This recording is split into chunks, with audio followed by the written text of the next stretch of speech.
खबर ले रहे हैं उमरिया जिले की, जहां उषा कौल ने एक बहुत बड़ा फैसला लिया है। आम आदमी पार्टी का दामन थाम लिया है। दिल्ली में पार्टी ज्वाइन करने पहुंची थी उषा कौल। राष्ट्रीय नेतृत्व के हाथों से पार्टी की सदस्यता ग्रहण की है। आपको बता दें कि नगर पालिका बिरसिंहपुर पाली की पूर्व अध्यक्ष रह चुकी हैं उषा कौल।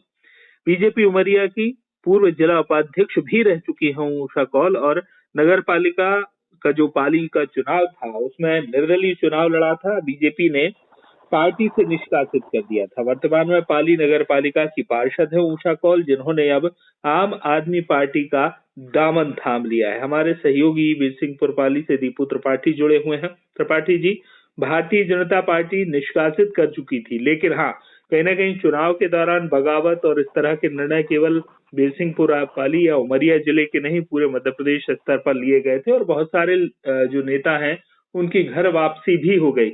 लेकिन ऐसा उषा कौल के मामले में क्यों नहीं हो पाया, और आखिर उनका भारतीय जनता पार्टी से मोहभंग क्यों हो गया? जी, मैं आपको बताना चाहूंगा कि ये पाली नगर पालिका की पूर्व अध्यक्ष रह चुकी हैं, वहीं भारतीय जनता पार्टी की जिला उपाध्यक्ष भी रह चुकी हैं। बीते दिनों में नगर पालिका चुनाव में सिंबल मांगा था, लेकिन उनको पार्टी ने चुनाव चिन्ह नहीं दिया था। इसी कारण ये छूट हो चुकी थी और उसी कारण ये भारतीय जनता पार्टी का दामन छोड़ दिया था और बगावती तेवर दिखाती है। नगर पालिका का चुनाव लड़ा था। वर्तमान समय में ये नगर पालिका पाली की पार्षद हैं और इन्हीं कारणों से शायद इन्होंने पार्टी का आम आदमी पार्टी को ज्वाइन किया है। दिल्ली में कल इन्होंने आम आदमी पार्टी के जो राष्ट्रीय संगठन मंत्री हैं संदीप पाठक और राज्यसभा सांसद हैं संजय आजाद के हाथों इन्होंने पार्टी की सदस्यता ग्रहण की है। और अभी ये दिल्ली में है। इनका कहना था कि मुझे जनता की सेवा करना है, तो कहीं न कहीं किसी भी पार्टी की सदस्यता मुझे ग्रहण करनी थी। इसी कारण मैंने आम आदमी पार्टी का दामन थाम लिया। जी त्रिपाठी जी, सवाल ये है कि चुनाव के दौरान बगावती तेवर, यानी अगर हमें पार्टी ने टिकट नहीं दिया है किसी भी व्यक्ति को और लंबे समय से पार्टी के लिए सक्रियता से काम कर रहा है, जैसा कि आप बता रहे हैं कि जिला उपाध्यक्ष से लेकर उन्होंने बिरसिंहपुर पाली के अध्यक्ष पद तक को संभाला है नगर पालिका को, और ऐसे में जो हालात निर्मित हुए उसके बाद बागी के रूप में चुनाव लड़ा भी और चुनाव जीता भी। तो ऐसे तमाम लोग जो चुनाव जीत गए हैं उनकी घर वापसी के रास्ते खुल जाते हैं। लेकिन उषा कौल के मामले में ऐसा क्यों संभव नहीं हो पाया है कि उनकी घर वापसी हो पाई? क्या कारण, आखिर क्या समीकरण ऐसे रहे, और जिला भारतीय जनता पार्टी का जो नेतृत्व है, जो संगठन है, वो क्यों इन हालातों को कंट्रोल नहीं कर पाया चुनाव के पहले से लेकर चुनाव के बाद तक, यानी आज तक? देखिए, मैं आपको बताना चाहूंगा उमरिया जिले में जो नगर पालिका चुनाव हुआ था उस दौरान कई लोगों ने भारतीय जनता पार्टी का दामन छोड़ दिया था। निर्दलीय प्रत्याशी के रूप में उन्होंने नामांकन दाखिल किया था और कहीं न कहीं उनको जीत हासिल हुई थी। ऐसे में जब पार्टी ने पहले बगावती तेवर दिखाने वालों को पार्टी से निष्कासित किया था, वहीं जब ये परिणाम निकला था नगर पालिका चुनाव में और उनको जीत मिली थी, इसके बाद पार्टी ने पुनः उन्हें अपने भारतीय जनता पार्टी ने उन्हें शामिल कर लिया था। और यहाँ रही बात उषा कौल की, उषा कौल भी नगर पालिका चुनाव के दौरान पार्षद का जो चुनाव है वो जीत चुकी थी, लेकिन कहीं न कहीं इनको सदस्यता ग्रहण करने के लिए पार्टी पुनः वापस कराने के लिए प्रयास किया, लेकिन ये खुद पार्टी का दामन नहीं थामा और निर्दलीय प्रत्याशी के रूप में उन्होंने चुनाव लड़ा और जीता भी।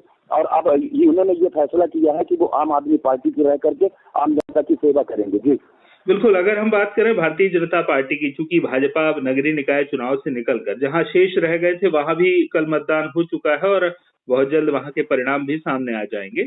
लेकिन अगर हम भारतीय जनता पार्टी की बात करते हैं त्रिपाठी जी, तो मध्य प्रदेश स्तर पर 2023 विधानसभा चुनाव की तैयारियों में भाजपा जुट चुकी है।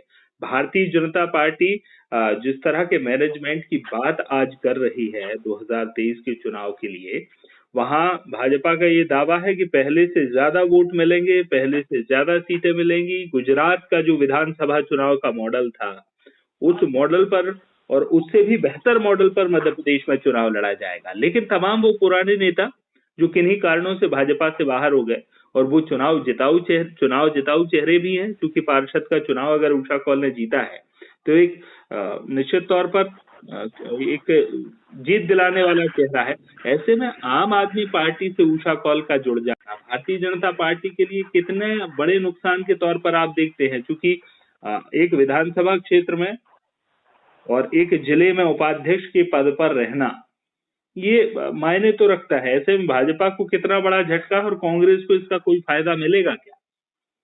जी, मैं आपको बताना चाहूंगा, जो ऊषा कोल है नगर पालिका अध्यक्ष के अलावा ये भारतीय जनता पार्टी की जिला उपाध्यक्ष रह चुके हैं, तो काफी इनका जो क्षेत्र में है तो कहीं न कहीं जुड़ाव था, आम जनता से लगाव था, और ये बीच बीच में कई कार्यक्रमों में शामिल होती थी, तो कहीं न कहीं इनको आम जनता का समर्थन भी मिलते दिखाई दे रहा था।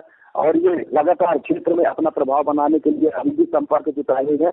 हमारी बात हुई थी इनसे कि विधानसभा चुनाव की तैयारी के कारण ये ऐसा आपने फैसला लिया है, तो उनका कहना था कि अभी मैं स्पष्ट रूप से नहीं कहूंगी, लेकिन कहीं ना कहीं ये विधानसभा चुनाव की तैयारी में जुटी हुई है।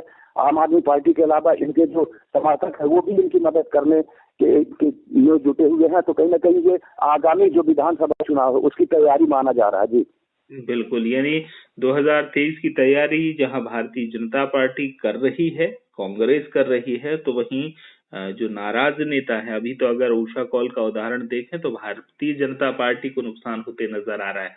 आखिर क्यों ये हालात चुनाव से पहले चुनाव के बाद तक बने रहे, नगर पालिका चुनाव के बाद तक, कि उनको पार्टी मना नहीं पाई।